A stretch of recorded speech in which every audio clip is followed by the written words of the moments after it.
Hello everyone, मैं हूँ उपासना, आपकी फ्रेंडली नेबरहुड साइंटिस्ट। और ये पहला वीडियो है एक सीरीज़ में जिसका नाम है सभी के लिए साइंस। तो कोरोना वायरस की वजह से जहाँ मैं पीएचडी कर रही हूँ वो इंस्टीट्यूट फ़िलहाल के लिए बंद हो गया। और जैसे मैंने घर पर और अपने फ़ोन पर इतना समय स्पेंड किया, तब मुझे पता चला कि इतनी मिस इन्फॉर्मेशन है, इतना फेक न्यूज़ है और लोग भी आसानी से मान भी लेते हैं। और मेरे लिए आसान होगा कहना कि आप ये मत मानो, आप वो मानो, पर मैं चाहती हूँ कि आप सभी अपने आप के लिए वो कर पाएँ। और इसके लिए मेरी यही कोशिश है इन वीडियोस के द्वारा आप तक जो साइंटिफिक प्रिंसिपल्स है वो पहुँचाना आसान शब्दों में। और होपफुली आप खुद ही फिर समझ जाएंगे क्या सही है और क्या गलत है। तो सबसे पहले मैं शुरू करूँगी कोरोना वायरस से ही। और कोरोना वायरस का अभी आप सभी को पता है कि आप क्या कर सकते हैं उससे बचने के लिए। हाथ धोना, सोशल डिस्टेंसिंग मेंटेन करना। तो मैं ये सब आपके सामने दोहराने नहीं वाली, बल्कि मैं ये बताना चाहती हूँ आपको कि अगर होपफुली आपको ना हो, बट अगर आप इन्फेक्ट हो गए तो आपकी बॉडी में वो वायरस करता क्या है और आपकी बॉडी उससे कैसे लड़ती है। तो शायद ये आपका जो डर है इस वायरस से वो थोड़ा कम करे, क्योंकि आपको पता होगा कि क्या होने वाला है। तो ये वीडियो का मकसद वही है। चाहे प्राणी हो, पक्षी हो, इंसान हो या पेड़ पौधे भी हो, जबकि मैंने वो ड्रॉ नहीं किए, सभी जीवित चीज़ें बने होते हैं सेल्स से। वो सबसे बेसिक जो होता है मूल्य होते हैं लाइफ के। हर सेल में बहुत चीज़ें होते हैं, बट सबसे इम्पोर्टेंट है डीएनए, आरएनए और प्रोटीन। डीएनए और आरएनए जेनेटिक इन्फॉर्मेशन है और प्रोटीन एक तरीके की मशीनरी होती है जिससे सारे काम हो जाते हैं। तो आप यूँ समझ लीजिए जैसे अ, आपके पास कुछ भी नहीं है और फिर आपको अपना घर बना के उसमें रहना है। तो सबसे पहले आपको एक प्लान चाहिए होगा कि आप क्या करेंगे, कहाँ से करेंगे और फिर रहेंगे कैसे। तो ये पूरा जो प्लान होगा, वो ब्लूप्रिंट होगा, वो आपका डीएनए हो जाता है। आरएनए के अलग अलग टाइप हैं जो अलग अलग काम करते हैं, बट आप ऐसे समझ सकते हैं जैसे अम, अभी देखो, आपको छत के लिए टाइल लगेंगे, आपको दीवारों के लिए ईंट लगेगी, सीमेंट लगेगा, दरवाजे के लिए लकड़ी लगेगी। तो वो सब कहाँ से आएगा? तो वो सब आपको लाने के लिए कोई फैक्ट्री चाहिए होगी जहाँ पे ईंट बनती है, टाइल बनते हैं, सीमेंट बनता है। तो वो फैक्ट्री बनाने वाला कौन है? वो फैक्ट्री बनाने वाला होगा आरएनए। और फिर जो फैक्ट्रीज होते हैं वो होते हैं आपके प्रोटीन। और सिर्फ फैक्ट्रीज ही नहीं, आपका घर जो बनाने वाले हैं वो भी प्रोटीन्स ही होते हैं। तो पहले वो ईंट वगैरह बनाएंगे, सीमेंट बनाएंगे, टाइल बनाएंगे और फिर आपका घर भी बनाएंगे। और उसके बाद आपके घर में जो भी काम करने वाली चीज़ें होंगी वो सब कुछ बनेंगी प्रोटीन्स के ही मदद से। तो ये तीनों मिलकर, आरएनए, डीएनए और प्रोटीन मिलकर सारा काम करते हैं सेल के अंदर।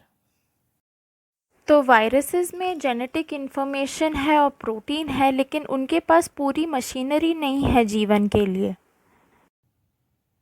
इसीलिए शायद आपने कहीं सुना होगा कि वायरसेस को जीवित चीज़ें नहीं मानते। तो वायरस के ऊपर एक प्रोटीन होती है जो चाबी की तरह एक्ट करती है। तो फिर ऐसा होता है कि जब सही सेल मिल जाए वो उसे अनलॉक करके उसके अंदर घुस जाता है और उसके सिस्टम को हाईजैक कर लेता है।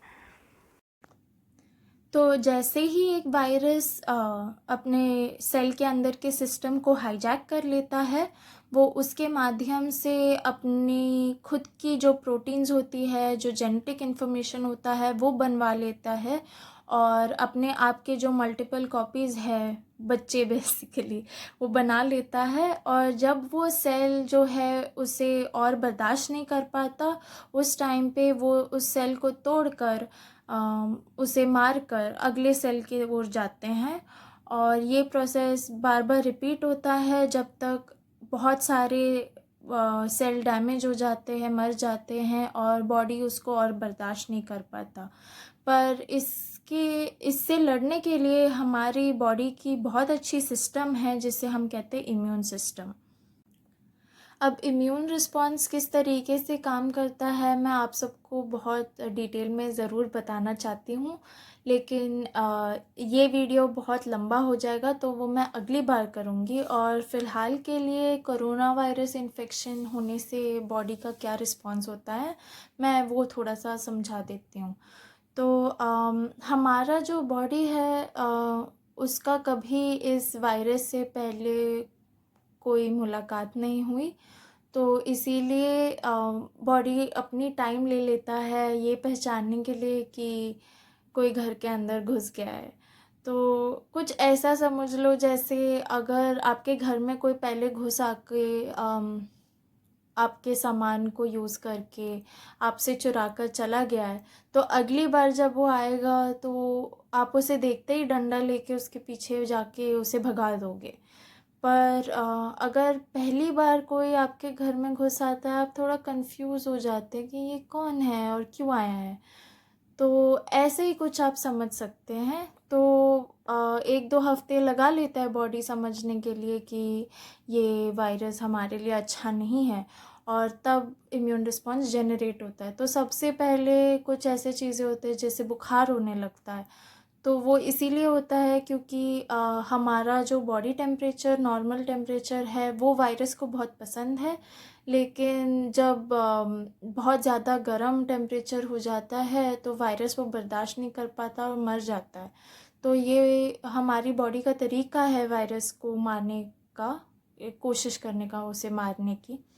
और एक तरीका है जैसे ये वायरस सबसे ज़्यादा हमारे रेस्पिरेटरी ट्रैक्ट में होता है, हमारे फेफड़ों में होता है। तो उसे निकालने के लिए बहुत सारा फ्लेम बनता है, बहुत सारा म्यूकस बनता है, और हम खांस के या छींक के जितना वायरस हो सके वो बॉडी से निकालने की कोशिश करते हैं।